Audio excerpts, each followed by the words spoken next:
Hello and welcome to another Wrestling Roundtable podcast. I'm Adam Wilborn from WhatCulture, joined by the Dudley boys of WhatCulture, Michael Hamflett and Michael Sidgwick, to discuss all the big wrestling talking points this week. But before we begin, if you haven't done so already, make sure you subscribe to WhatCulture Wrestling, all one word, on either iTunes or Spotify for daily podcasts. We review pay-per-views, Raw, SmackDown, we have interviews, we have more roundtable discussions, and we have a roundup of the week, complete with a bloody good quiz, of course, on WrestleCulture. But gents, lots to discuss this week. We are just a few days away from Survivor Series now. Red versus blue. Thankfully, no Under Siege this year. And it is WWE Champion AJ Styles taking on Universal Champion Brock Lesnar. Of course, a repeat of the match we had last year. So, who should win? I'm with AJ Styles. I didn't feel like there was much left for Brock after he lost the belt at SummerSlam. I think circumstances around Roman Reigns and the company's weird doubt over Braun Strowman was what triggered Brock even winning the belt back in the first place. So to me, there seems no reason anymore to protect Brock like there was a year ago. This time last year, we were needing to protect him for a loss to Roman Reigns at WrestleMania that didn't even happen. So why protect him again for something else that's so short term? Like, what is it they're exactly trying to look after with Brock Lesnar anymore? The belt's not on the line. AJ Styles, to me, even though he's had the belt for over a year, still needs a big win that actually defines the run. So this, to me, seems a perfect point. They've booked themselves into a massive corner here. Because if they job AJ Styles out to Brock Lesnar for 2 consecutive years, it just makes him look like such a goof, which he already kind of looks because the booking's been so repetitive and unfavourable, and he's never felt like that major WWE champion because he's never main evented. He's wrestled so many rematches, nothing feels fresh. He's meant to be this big babyface champion who bats away all comers. That's the whole point of a big reign like this, and he's batted away, 4 all comers in like 1 year because of the amount of rematches that they've had to do. They'll not put AJ over, like, it's not happening at all. The thing is, this time last year, we were really concerned, mainly because I'm fairly certain this time last year, Jinder was still champion. Yeah. But still, we were concerned when it was AJ versus Brock that, oh no, this is going to destroy not only AJ Styles, but also the WWE Championship. Brock Lesnar is going to toy with him. It's going to be akin to when he fought John Cena at SummerSlam. And in reality, although, yes, AJ Styles lost that match, he looked amazing doing it. Brock really put him over in that loss. It was a sensational match. Brock, to be fair to him, was his best match last year? I would say so. Like, certain people I quite enjoyed the Samoa Joe match, and Brock. The Goldberg match was outstanding. The Goldberg match at WrestleMania was was a real piece, like a piece of theatre from WWE to wrap all that up in like 4 minutes or whatever it was. But for me, the telling thing from the AJ Styles match wasn't just how great the match was, but Paul Heyman cut a promo afterwards where he compared AJ Styles to Ric Flair, Bret Hart and Shawn Michaels. There's no kind of 3 in-ring workers you could think to name that would put AJ Styles on the pedestal that this... In America, that this title reign was supposed to have done. Obligatory, I'm a complete pretentious knobhead comment. This title reign, as Sidgwick says, is supposed to present AJ Styles as that. Paul Heyman had done that literally before it really had even kicked off. We're a year in, and if anything, he's gone backwards. He's half the man he was when he first won the belt. So I really think he needs it. I think we could talk about. I think I kind of went to bat for Becky against Ronda Rousey, but even more so in this one. I think AJ desperately needs it. And I just can't see them being as bothered about Brock as they were a year ago. One of the catalysts for me asking this is I was looking on Reddit Squared Circle this morning and I saw a fact that since WrestleMania 34, AJ Styles and Brock Lesnar have only been pinned once in singles matches. So in theory, they should be considered on a par with each other, as obviously both as champions as well. And yet, you feel that, as you say, without the belt being on the line and needing to go forward next, and we know what's going on with Brock and the fact he's only got a couple of matches, it would feel like it wouldn't necessarily take the shine off Brock. You could still have him as this monster, who ran through Braun Strowman, granted with a little bit of help, but I can't help but feel that this would be so much more beneficial for AJ Styles if, as I'm predicting, he's just about to drop the title in the next few months to The Miz. This is not their mentality whatsoever. They will want Brock Lesnar to go over AJ Styles with the idea being, and it never really materializes like this, but with the idea being that whomever beats Brock Lesnar at WrestleMania or wherever will go over because Brock has been protected and he's this big obstacle, but I genuinely think if they want to build any kind of intrigue around this WrestleMania match, because people are sick to the back teeth of Brock, that might get temporarily alleviated if he has another match like he did last year at Survivor Series. But ultimately, after more and more TV, without the Universal title, that sentiment's just going to creep up back again, that people are just sick of this absent champion who doesn't do anything and about whom they don't care. If they job him out to AJ Styles, obviously it makes AJ look great and it actually inspires belief that the end is on the horizon for this torturous Brock Lesnar character. So I think if they can portray it as something that dents his aura, which it needs denting, and it gives Brock Lesnar storyline motivation to actually do something, whether that's terrorize Raw for an episode or come back stronger when he fights Brock or Braun Strowman, just something, anything to cast doubt over the outcome. Now, I know you two won't be a fan of this, but it senses, as you say, when WWE put themselves into a corner like this, one of the ways they can get out of it is through shenanigans. And you've got a long, long list of people who could get involved in this Brock versus AJ match to add more intrigue going forward, to compensate for what's happened in the past, to cost Brock Lesnar this match, and to hand AJ Styles the win. Do you think WWE might be considering doing something like that? Possibly. I could, to be honest, I could only say AJ winning if there was something cheap afoot, maybe in the booking. There's a strange problem that occurs with a match like this as well, in that, like, a lot of us thought these kind of thoughts about Brock Lesnar this time last year as well. You know, his reign was feeling like a bit tired, and you know, the gimmick of the guy, that the mercenary, it was starting to feel a bit boring, and it wasn't weathering well. And then he had this match with AJ that was so good, it kind of reignited my interest in Brock all over again. And WWE have the problem this time that if this match is as good as last year's, people are actually going to want more of a guy that wants to do less. That's a good point, yeah. So if you have a match that is on par with last year's, all of a sudden Brock being the Universal Champion is not going to be such a bad thing. I've got the answer to that. Go on. Well, what happened last year was Brock Lesnar beat AJ Styles in what was a phenomenal match. AJ Styles selling in this was incredible.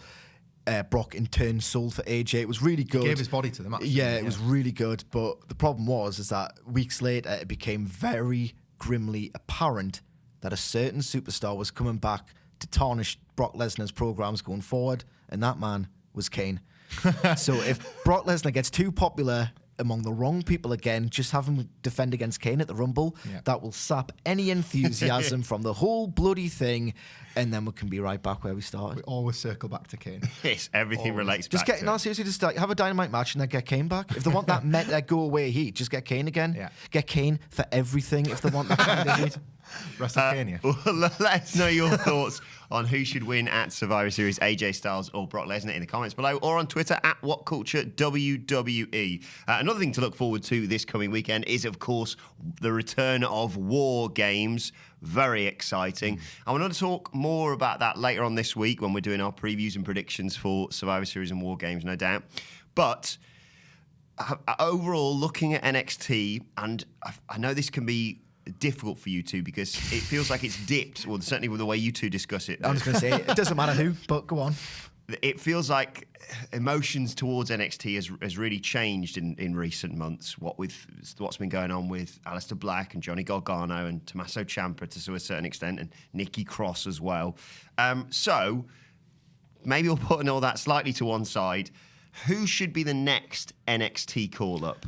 I think it's appropriate that you say putting all that to one side, because the Undisputed Era, for me, as an act, are now too cool for NXT. The show that used to be the WWE's cool brand, like, isn't so cool anymore. All those characters that you've just named are the reasons. By the way, I will say, I don't think we're necessarily speaking for the wrestling sort of fan base at large here. There seems to be a lot of support for NXT still, which is great. There seems to be a lot of support for Johnny Gargano's heel turn and last week's promo, which I completely don't understand. So please put in the comment section what it is that is so great, because I can't believe a word that comes out of Johnny Gargano's mouth. And I can't pinpoint what it is that's so good creatively about this turn and this promo in particular. Do you think the difficulty there, just to go off on a bit of a tangent, is you're looking at that and you're going, it was a super popular babyface who's now being a heel, not just on television, but in promos as part of NXT, but also on Twitter as well. And in the midst of all that happening, you've got Becky Lynch, who is nailing how that heel turn perhaps should have gone. Yeah, the problem for me with this new chapter in a story that I would quite happily have ended back on the second match with a second Gargano win is that it feels to me like it's story development for a story development's sake. Like they're just thinking, what can we do to stretch this out? And the answer is, we'll turn Johnny Gargano heel, with the idea being that it will serve his redemption story. And for me, as a heel promo, I just can't believe a word that comes out of his mouth. And I think part of that is he's not meant to be Heath Ledger's Dark Knight. You know what I mean? I think he could play, and I think he has in the past in DG USA, like a really cocky heel who just like leans on the fact that he's exceptional between the ropes. This dark side Johnny Gargano, honestly, it's not for me. This NXT, like known for like over planning. It's sometimes criticised for like matches being well thought out and planned in the performance centre to the point where takeovers are like engineered to be as perfect as they are. I do wonder if like they were so married to the triple threat between Gargano, Ciampa and Black that they thought when Black got injured, we're going to have to get back to this. And as you say, the story's been made so that eventually they will get back to it, only Gargano will end up being a goth heel instead of like a sort of spunky babyface. Which again, all those guys, to me, that they now belong more on NXT than they belong in the main roster, which is why my answer was the Undisputed Era. I think Adam Cole is a WWE superstar more than he is an NXT wrestler. And I think, I like Roderick Strong and Bobby Fish and Kyle O'Reilly especially, but I do think they're stronger as a unit together on a roster where potentially wrestlers like those get swallowed up. You look at the Shield, and I think we can reflect on the Shield's success story has been as much to do with the amount of things they would have fought for backstage as a trio rather than one guy at a time having to go and ask for permission to keep this bit of story. And Vince had to deal with 3 angry voices if they were given some terrible booking one week, so things will probably change to help them. You could have that again here with the Undisputed Era, and with Cole's star power at the front, I think it allows all of them to be elevated, even in his shadow. I'm going to go left field because the only other path he can travel when answering this question is pure, unadulterated cynicism. Like, they will botch everyone at the minute. The creative regime on the main roster now is just so terrible that you could literally put anyone from your Fabian Aikeners to your Tommaso Ciampas and they'll all end up somewhere in the middle, and that's a travesty. So, yeah, I can't really get excited about the ones I really like in NXT going to the main roster because we've seen the evidence this year. What I would do is I would promote, if it was completely up to me, and it isn't, this is just pure fantasy speculation, if it was completely up to me, I would promote Cassius Ohno, who's really, really good at doing jobs because he's quiet. He's an 8 out of 10 at doing absolutely everything. Tag team wrestling, singles, winning, putting people over. And I would put him in a role, not a very high profile one, I'd put him in a role where he jobs to people, he wins the odd match here and there. He can go 50-50 if he wants, because I'm not being funny, they're not going to see him as a star. As fantasy as this scenario is, it has to be like 1 foot in realism here. I would have him try and get into a producer role because he's got such a genius mind for the business that if he can somehow influence the way matches go across the board on either brand and use his mind as a producer / road agent, I think he can benefit each brand, each main roster brand as a whole, even if he himself doesn't go on to stardom, which I think is a very fanciful prospect considering everything, I mean, that's very cynically. Why he is where he is now, isn't it? Yeah, no, exactly. They know his purpose. Like, they let him go as a wrestler a few years back, but they brought him back in as someone entirely different when he came back into the fold. Yeah. So, yeah, I think that's a pretty good shout, actually. Because if you look at the general layout of any main roster match, with the exception of someone like Andrade Cien Almas, who's been doing some really unique and interesting things on SmackDown. I'm talking like Raw in particular. Like, the formula has never been so visible and so tedious. Like, Finn Balor's been wrestling the same sort of match now for whether it's Bobby Lashley, Kane, or Baron Corbin for about a year, and it's gets mauled for 5 minutes, gets trapped in a rest hold for another 5 minutes. By the time he makes his comeback, no matter how good he looks on offense, the crowd's enthusiasm's already completely sapped, and Finn Balor, through no fault of his own, is a complete non-entity. And if someone like Cassius Ohno can lend his wrestling mind and say, look, you can do the same story beats, but I can produce these stars in a different way and just have a different voice in that agent's room, I think it can only benefit Raw as a whole, because at this point it is absolutely hopeless to expect one person from NXT, no matter how talented they are, to make a difference to the in-ring product. It's really difficult when you're discussing something like this, because you would sit there and go, yeah, if you're just looking at who's doing the best in NXT, your Velveteen Dreams, your Tommaso Ciampa's Yeah. exactly. You think, well, they should go up, and then you're like, no, It's- stay where you are. Trust me. It's crippling in a wrestling company though, because we saw this with TNA a decade ago. They were this nearly company, and it was always the idea was just one more star from WWE goes to TNA and they're going to explode. And then they got Kurt Angle and they didn't explode. And this was after getting Christian and so on and so on and so on. Then they got Hogan. No one name or guy made a difference, And because it's a systemic disgrace. yeah, because the system was broken. I'm going to go for someone a slightly more left field and only just an NXT member, to be perfectly honest, just because it's someone I'd love to see on the main roster anyway. I think you could probably put him in a really entertaining program with Nakamura around WrestleMania. Matt Riddle, bring him up incredibly quickly. I realised that. I agree. Just to step on your toes a little bit, if Vince McMahon does not push Matt Riddle as the guy, then just go away, go home. Like going on to WhatCulture Gaming, go on to WhatCulture Main. Don't go away from WhatCulture, but WhatCulture Wrestling, any kind of wrestling, any kind of WWE stuff is completely done if he doesn't see the megastar potential in Riddle and push him accordingly, because we've got a guy here who's got the massive smile that he loves, big smile out there. He's shredded. Yeah, he's ripped, He's isn't over. He gets the crowd on board. They might not like the bro chant because it's not theirs, but whatever. He gets the crowds going. He's got legitimate, well, not mainstream credentials, but like he's got a notoriety that he can sort of lean on and say, this guy was big somewhere else. Yeah. That means he's going to be bigger than all of these dorks here in our company. And he's got so much going for them. He's such a talented guy. And he's not... Former UFC, they love Well, This if, is it, you know, exactly. If Brock's only got one match left, make it Matt Riddle's first. Like a quick tap out. He's worked that gimmick just for fun on Twitter. But imagine if he taps Lesnar in a minute and wins the Universal title. Yeah. He's the only guy... I mean, look at his physique's incredible. Yeah. He's the only guy who hits what I think Vince wants, but who the hell knows anymore? In this post-Braun Strowman world, Yeah. where he doesn't want to push him as the guy who's like everything he wants, but people actually like, which is We were buzzing, never ever happens. because we all like a Vince guy. Thank God we all like a Vince guy. We've got a Vince guy people actually like. If he doesn't push Matt Riddle like, right at the top of Raw, then we are doomed. Matt Riddle strikes me as someone who, I'm not saying they should win it, but would be perfect to just step up on that main roster at the Royal Rumble, just as a surprise, like we had Adam Cole previously and Ty Dillinger and what have you. And I know they didn't automatically make that step up to the main roster, but in reality, if he debuts on the main roster at the Royal Rumble, if you want to do some program around either him or Lesnar or Nakamura in terms of like hard hitting sort of matches the thing about you've Riddle- only got less than 3 months to take him to WrestleMania. You don't need 3 months No. because the thing about Matt Riddle is that the first time I laid eyes on him, I didn't watch him live. I was watching it on my laptop. Might have been a Rev Pro match or wherever it was. He was so engaging, so charismatic, so goddamn likable that I was, it's lame as hell this, but I was shouting bro in my living room because he's so magnetic, he's so likable, he's just so goddamn over. He can connect with an audience like that I don't think he needs 3 months. Well, the reason why I say 3 months is so they can't ruin him. That's right. Imagine if an NXT call-up like Finn Balor's in 2016 where Balor doesn't get injured. 3 weeks, Universal Champion.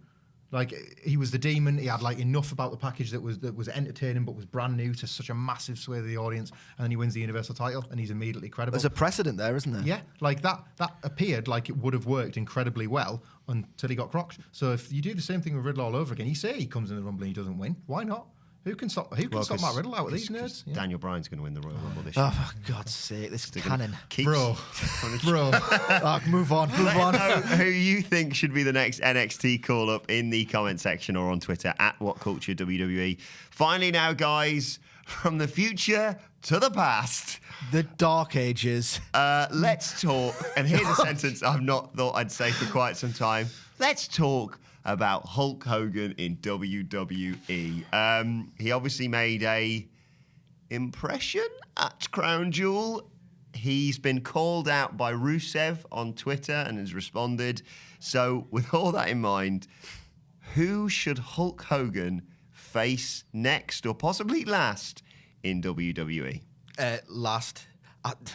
This is pure speculation because they will not clear him. He's got 2 fake hips. And that's just the rest of them completely fake. He's got no grasp on reality whatsoever. Putting over his own bingo wings from Crown Jewel on Twitter. I know. Oh God. Who's the person who... I don't want to inflict Hogan on anybody, so I'm going to take a different approach to this. Who's completely run out of who just doesn't care enough about it anymore? Well, I'm not saying he doesn't care, but in terms of run out of steam and will need something to do soon, the person I've booked to face Hulk Hogan, wherever, presumably at WrestleMania, is someone who is arguably one of the best sellers that WWE has, and that is what Hulk Hogan is going to need in that match. My mind is cast back to Hulk Hogan versus Shawn Michaels at SummerSlam when I think of the selling that I'm going to need in this match. And it's not from Michaels in 2018, so who was it? Yes, and the one person that I know could do a job like that and would be really honoured by the fact I've just drawn comparisons between him and Shawn Michaels. You'd probably be loving it, Would wouldn't you? be Get it pretty on his own Dolph type. Ziggler. Yeah. Because he's a man who can sell. You can do the whole I'm better than you American gimmick sort of thing. And it's an easy win. It's not going to damage him because, like you say, once Drew moves on, which is fast approaching, one would assume, it's job done. I've got an idea. Go on. Right.